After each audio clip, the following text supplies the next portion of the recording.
என்ன இருந்தாலும் திட்டம் போட்டு செயல்படுத்தப்படுகிற ஒரு திட்டமாக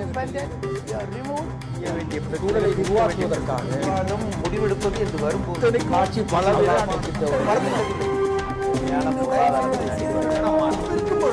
எதிர்த்து பேசிட்டு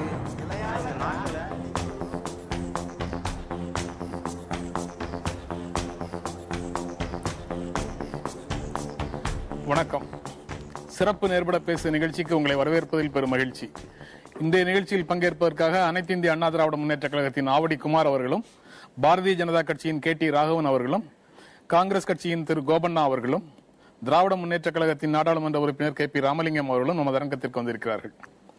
16வது மக்களவையில் பாரதிய ஜனதா கட்சி அறுதி பெரும்பான்மை எட்டக்கூடிய சூழ்நிலையில் இருக்குது. 300க்கும் மேற்பட்ட இடங்களில் தேசிய ஜனநாயக கூட்டணி வெற்றி பெறுகிறது அப்படிங்கிற நிலையில முன்னிலையில இருக்குது. தமிழ்நாட்டில் 37 இடங்களில் அனைத்து இந்திய அண்ணா திராவிட முன்னேற்ற கழகம் வெற்றி பெறும் அப்படிங்கிற சூழல் இருக்கு. இதை பற்றி பேசலாம்.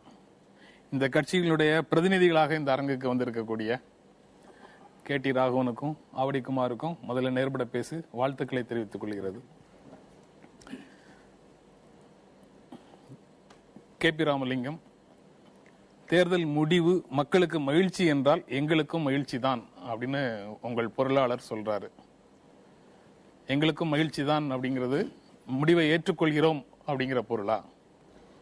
முடிவை ஏற்றுக்கொள்கிறோம் என்று ஏற்றுக்கொண்டுதான் ஆகணும். ஜனநாயகத்தில் ஒரு தேர்தல் நடைபெற்று முடிந்ததற்கு பின்னால் அறிவிக்கப்படுகிற முடிவுகளை ஏற்றுக்கொள்வது என்பது அதுவும் ஒட்டுமொத்தமாக இந்தியா முழுவதும் இன்றைக்கு மோடி தலைமையிலே ஒரு ஆட்சி வர வேண்டும். ஒரு நேரு அவர்களுக்கு பின்பு, இந்திரா காந்தி அவர்களுக்கு பின்பு, ராஜீவ்காந்தி அவர்களுக்கு பின்பு ஒரு தரமான ஆட்சியை தருவார் என்ற ஒரு நம்பிக்கையோடு வாக்களித்திருக்கிறார்கள். அதை ஏற்றுக்கொள்வது மக்களுக்கு மகிழ்ச்சி என்றால் எங்களுக்கு மகிழ்ச்சி. அந்த ஆட்சி எப்படி நடக்கப் போகிறது என்பதை பின்னாலே தான் பார்க்க வேண்டும். அந்த மகிழ்ச்சி தெரிவித்திருக்கிறார்.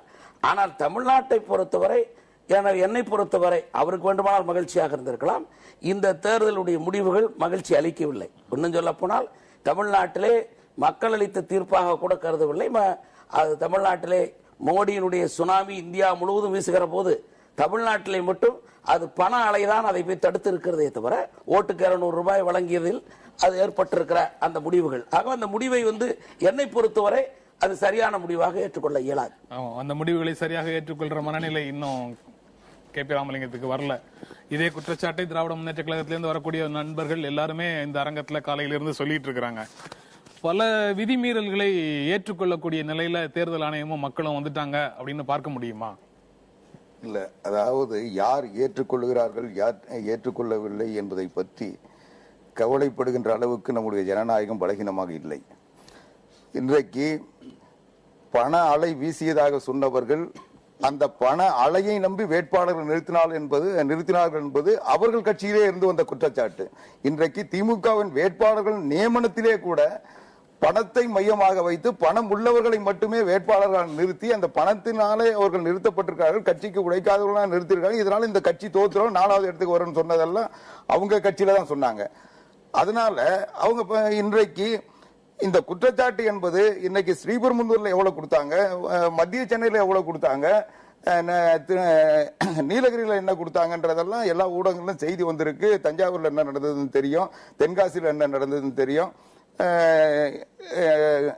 நாகப்பட்டினத்தில் என்ன நடந்ததுன்னு தெரியும். ஆக இன்றைக்கு குற்றச்சாட்டு சொல்லுவது என்பது தன் மீது வருகின்ற பழியை முதல்லயே தூக்கி யார் மேல போட்டு நினைக்கிறதுக்காக சிலர் சொல்றாங்க. அதை பத்தி எங்களுக்கு கவலை இல்லை.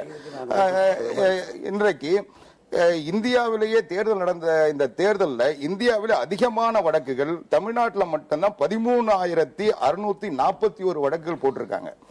ஆக தேர்தல் முறைகேடு நடந்தது இந்தியா முழுக்க நடந்திருக்கு. ஆனா இங்கதான் அதிகமா வழக்கு போட்டிருக்காங்க. இன்னும் சொல்ல போனா பணம் பரிமாற்றங்கள் அதிகமாக நடந்து அதிகமாக கைப்பற்றப்பட்டது ஆந்திரத்துல தான் 153 கோடி வழக்குகள். அதுல கூட நம்ம இங்க முறைகேடுகள் நடந்ததுன்னா தேர்தல்ல சில தவறுகள் நடந்திருக்க கூடும். அது சில கட்சிகள், எல்லா கட்சியும் மேல அந்த குற்றச்சாட்டுகள் இருக்கு. அதனால தேர்தல் எல்லா மாநிலங்களிலும் என்ன நடந்ததோ அதுதான் இங்க நடந்தது. இன்னும் சொல்ல போனா மற்ற மாநிலங்களை விட இங்க அமைதியாகவும் தேர்தல் கமிஷன் மேல எங்களுக்கும் சில குற்றச்சாட்டுகள் இருக்கு, எங்களுக்கும் சில பாதிப்புகள் இருக்கு. இருந்தாலும் ஒரு அமைதியான தேர்தல் நடந்தது. ராகவன்ட்டையும் கோபநாட்டையும் பேசிட்டு திமுக அண்ணா திமுக ஏரியாவுக்குள்ள ஃபுல்லா வந்துடுறோம். ராகவன், நீங்க எப்படி பாக்குறீங்க? இல்ல, இன்னைக்கு உண்மையிலேயே இந்த பணம் விஷயத்தை பொறுத்த வரைக்கும் எங்களுக்கும் கூட தேர்தல் கமிஷன் காலையில கூட நான் இந்த நிகழ்ச்சியில பங்கு கொள்ளும்போது சொல்லியிருக்கிறேன். அதே நேரத்தில் பாரதிய ஜனதா கட்சி தமிழகத்திலே திராவிட முன்னேற்ற கழகத்திற்கும் அதிமுகவுக்கும் ஈக்குவலா நாங்க ஆர்கனைசேஷன் ஸ்ட்ரென்த்ல இருக்கோம் நாங்க சொல்லல. குஜராத்துக்கு ஈக்குவலா இங்கேயும் கூட இருக்குன்னு சொல்லல. அதற்காகத்தான் ஒரு வலுவான கூட்டணியை உருவாக்க வேண்டும் என்ற முயற்சியில ஈடுபட்டோம், கூட்டணியை உருவாக்கினோம். மத்திய அரசு பாரதிய ஜனதா கட்சி தனிப்பெரும்பான்மையான கட்சி வந்ததுல சந்தோஷம். ஆனா அதே நேரத்தில் தமிழகத்தில் நாங்கள் எதிர்பார்த்த எண்ணிக்கையில நாங்கள் வெற்றி பெறவில்லை என்பது வருத்தம் இருக்கிறது. எங்களுடைய மாநில தலைவர் வெற்றி பெற்றிருக்கிறார். 100% மகிழ்ச்சியை இந்திய மக்கள் யாருக்கும் கொடுக்கல இந்த தேர்தல் முடிவுல அப்படின்னு பார்க்க முடியுது. மீதி மாநிலங்கள் கொடுத்திருக்காங்க, எங்களுக்கு கொடுத்திருந்தா சந்தோஷப்பட்டிருப்போம். கொஞ்சம் மிக முக்கியமான தலைவர் அருண்ஜேட்லிய நீங்க இழந்துட்டீங்க, அதுவும் ஒரு பிரச்சனை இருக்கு. திரு கோபண்ணா, தமிழகத்தில் உண்டான தேர்தல் முடிவுகளை நீங்க எப்படி பாக்குறீங்க?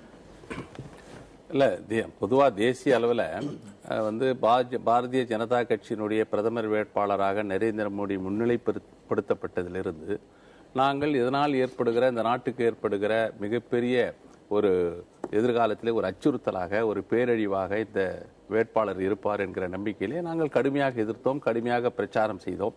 ஆனால் இன்றைக்கு அந்த தீர்ப்பு அவர் பிரதமராவதற்கு ஆதரவாக 300க்கும் மேற்பட்ட இடங்களிலே வெற்றி பெற்றிருக்கிறார்கள். அவர்களுக்கு வாழ்த்து சொல்லி காங்கிரஸ் கட்சியுடைய தலைவி சோனியா காந்தி அவர்களும் துணைத் தலைவர் ராகுல் காந்தி அவர்களும் இன்றைக்கு பேட்டி கொடுத்திருக்காங்க.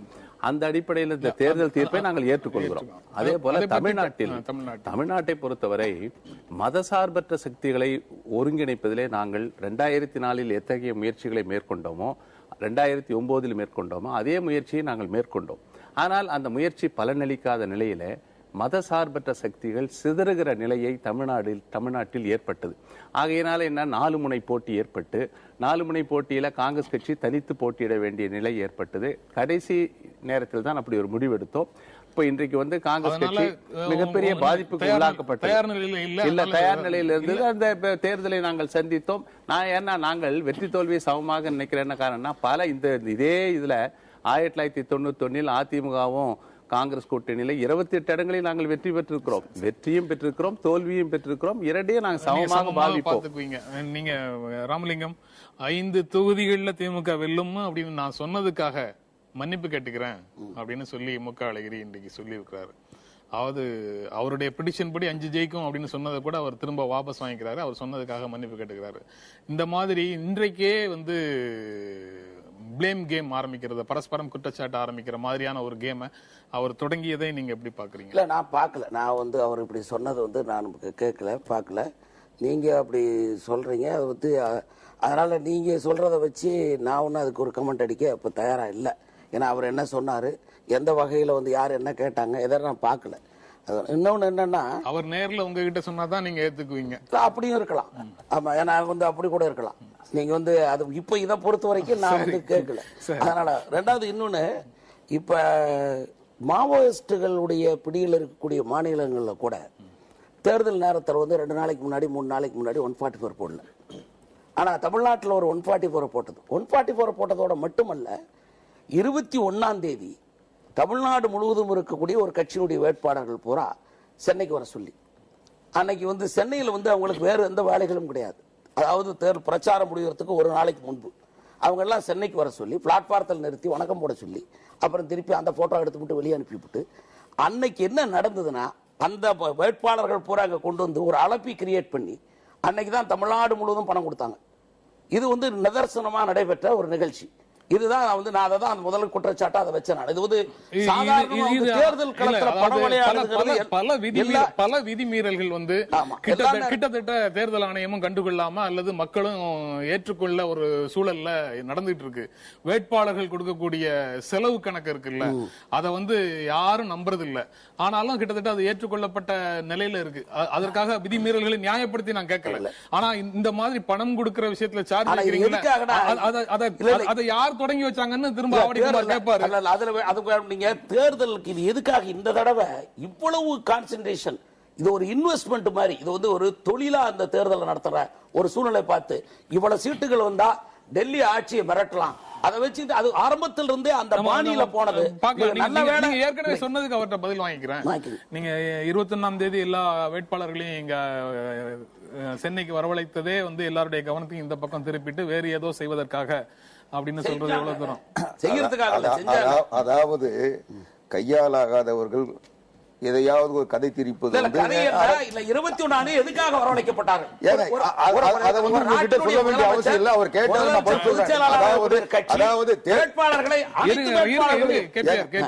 அதாவது ஒரு கட்சி ஒரு ஒற்றுமையா ஒரு தேர்தலை சந்திக்க வக்கில்லாத கட்சி இன்னைக்கு தேர்தல் தோல்விக்கு பிறகு இன்னைக்கு பல காரணங்கள் சொல்றாங்க. இன்னைக்கு அந்த கட்சி விட்டு ஒரு ஹோம் செக்ரட்டரியா இருந்தவர் நாடாளுமன்றத்தில் 2 முறை உறுப்பினரா இருந்தவர், அதை பத்தி நீங்க பேசாதீங்க.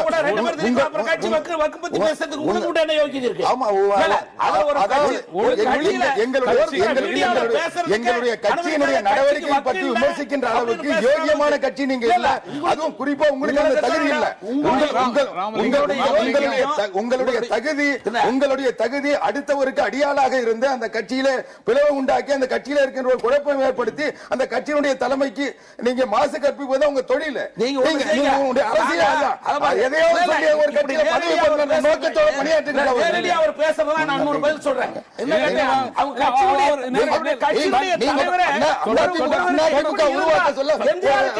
அரசியல் தலைவர் ஆனார் என்பதை புரிந்து கொள்ள வேண்டும்.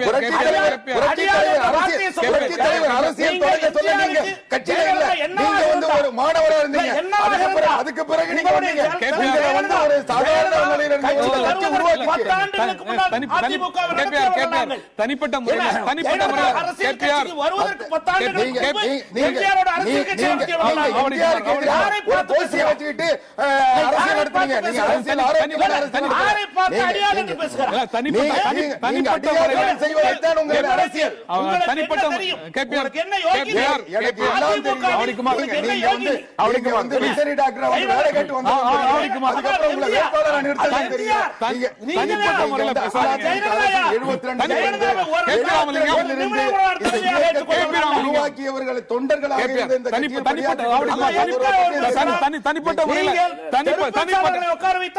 தனிப்பட்ட முறையில பேசியது வேண்டாம். தனிப்பட்ட முறையில பேசுறத தயவு செய்து தவிர்த்துருங்க. விரும்பத்தகாத ஒரு நிகழ்வாக ஆரம்பிச்சது தொடர்றது தப்பு தான். வேண்டாம், தொடர்ந்து அதை பத்தி பேச வேண்டாம். நீங்க இன்னைக்கு திமுகவினுடைய தோல்வி சரி, அதை பத்தி நீங்க சொல்ல மாட்டேன்னு சொல்லிட்டீங்க, நீங்க அதை பார்க்கலன்னு சொல்லிட்டீங்க. அதனால திரும்ப அதை தொடர்ந்து உங்ககிட்ட பேச முடியாது. நீங்க பல விதிமீறல்களை ஏற்றுக்கொள்ளக்கூடிய மனநிலைக்கு இந்திய சமூகம் வந்துடுச்சா? இல்ல, அப்படி இல்ல, அப்படி சொல்ல முடியாது. ஆனால் விதிமீறல்கள் வந்து கட்டுப்படுத்தப்பட வேண்டும் என்பதுதான் நம்ம சொல்றோம். விதிமீறல்களை ஏற்றுக்கொள்கிறார்களான்னு சொன்னா இப்ப இன்னைக்கு கூட நம்மளுடைய தேர்தல் அதிகாரி சொல்லியிருக்காரு. நேற்று பார்த்தேன் நானு, பணம் வாங்காம இருந்திருந்தாங்கன்னா ரொம்ப சந்தோஷப்பட்டிருப்பேன், எல்லாம் நல்லா நடந்தது, பணம் வாங்காம இருந்தாருன்னா சந்தோஷப்பட்டிருப்பேன்னு பேசுறாரு. அது இப்படி பணம் கொடுத்ததே அவரு தப்புன்னு சொல்லல. மக்கள் பணம் வாங்காம இருந்தாருன்னா சந்தோஷப்பட்டுருவோம் தேர்தல் அதிகாரி சொல்லுவது எப்படி ஏற்றுக்கொள்ள முடியும்? அதனால இது மக்களை குறை சொல்லுவதை விட அதிகாரிகள் கொடுக்கப்பட்ட வேலை ஒழுங்கா செஞ்சிருந்தாலே இந்த பிரச்சனை வந்திருக்காது. அதனால இது எல்லாம் சார்ந்தவர் தான். மக்களும் வாங்காம இருந்திருக்கணும், கொடுக்காம இருந்திருக்கணும், தேர்தல் அதிகாரி ஒழுங்கா தேர்தல் நடத்திருக்கணும். இதனால ஒருவரை மட்டும் குற்றம் சாட்டுவதில் ஒரு நியாயமும் கிடையாது. முழு மகிழ்ச்சியை மக்கள் யாருக்கும் கொடுக்கல அப்படின்னு ராகவன் பேசினாங்க. கிட்டத்தட்ட அதுதான் அதிமுகவுக்கும் பொருந்துமா? 37 இடங்கள் கிடைச்சது, ஆனா அங்கம் வகிக்கக்கூடிய ஒரு ஆட்சியில் அங்கம் வகிக்கக்கூடிய வாய்ப்பு வந்து கொடுக்கல. இந்திய மக்கள் மற்ற மாநில மக்கள் கொடுக்கல. இதை நீங்க எப்படி பாக்குறீங்க? சூழலை உருவாக்குவதற்காக விவாதம் முடிவெடுப்பது என்று வரும்போது ஆட்சி